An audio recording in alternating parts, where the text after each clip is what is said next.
CJ, ano Nakikita mo bang may ganun siya? Yung makumpara siya, kinukumpara niya yung sarili niya sa marami niyang nakikita. Sa akin po kasi, parang ako rin po kasi yung may kasalanan din po nun. Ba't hindi mo sinabi agad? CJ! Bumaba tuloy. Kaya pala iyak na iyak si Jack dito. Diyos ko. Actually, hindi Pang po. anong number ng school niyo? Hindi Nasa po. top ano yan?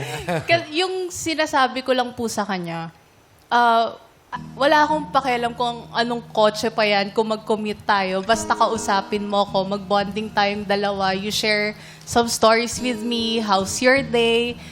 Pero kasi yung nangyayari is kahit man lang initiative na baka pwede tayong magsabay pa uwi, gusto mo ba sabay tayo pa uwi? Yung ganon. Wala siyang ganon. Laging ako yung gumagawa ng paraan para magkita kaming dalawa. So, I just want the initiative, effort, communication.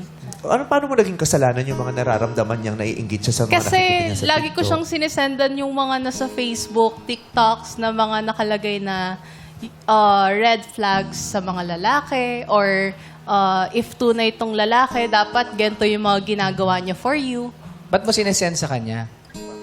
Para po sana makita niya na ayun yung, sana ganun din yung gawin niya. Pero yung iba po doon, galing din po sa inyo eh. Kasi ikaw pala, Freddy! Ikaw pala may kasalanan ng lahat eh! Kaya Sinasabi na. Ano ka? Kaya sila nagpunta dito dahil sa'yo! Top 6 kasi. Bad trip tong Top six kayo? Bad trip tong FE. Sana nag-NU na lang ako. May escalator sa loob ng school. Oo, at saka may escalator? SM card kapag ano. Uy, Oo. taray naman. Si Sean. Ang galing. Top 6 yun. Lapasa pa sa'yo. Hindi. Ikaw pala yun. Ito ang pagkakamali ng marami. Katulad yung mga nababasa nyo. Yung quote tungkol sa akin. By the way, hindi lahat na nababasa yung quote sa Facebook totoo nang galing sa akin. Yes. Ang dami kong nababasa na Yes. Vice ganda, quote, chu. Kailan ko to sinabi? Kailan ko to twinit? Tatawag pa ako sa social media team ko. Twinit ko ba to? Check nyo nga. Hindi, te. Bakit na ganito? Ano yan? Fake yan, te.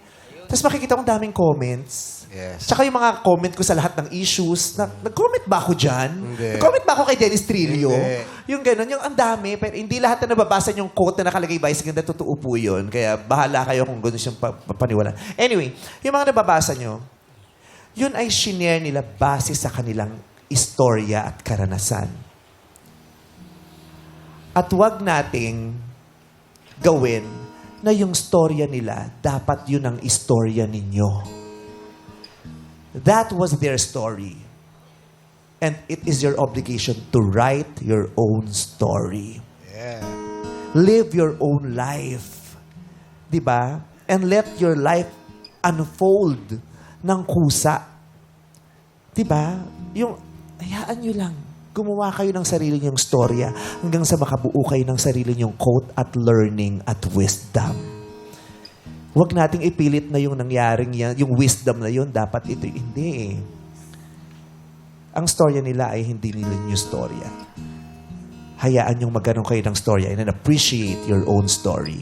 At pag shinare nyo yun sa iba, di ba? Maaaring mabasa namin yun, maka-inspire sa amin. Pero hindi yun din sakto ang magiging istorya namin. Di ba yung to each his own? Di ba may ganong ano?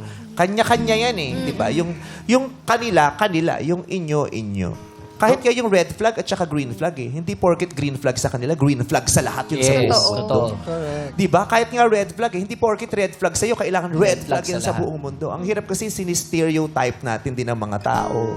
Di ba? At gumagawa tayo ng mga bagong norms sa lipunan na dapat ganito lahat dapat ganito lahat. Pag hindi ka ganyan, ay red flag ka, canceled ka. Tama. Di ba? Yung ganon. Huwag pilitin.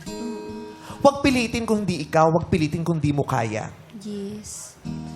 Yung standard ng relasyon ng iba, sa kanila yun. Gawa din kayo nung sa inyo na mas ma-appreciate at magbo-work sa relasyon ninyo.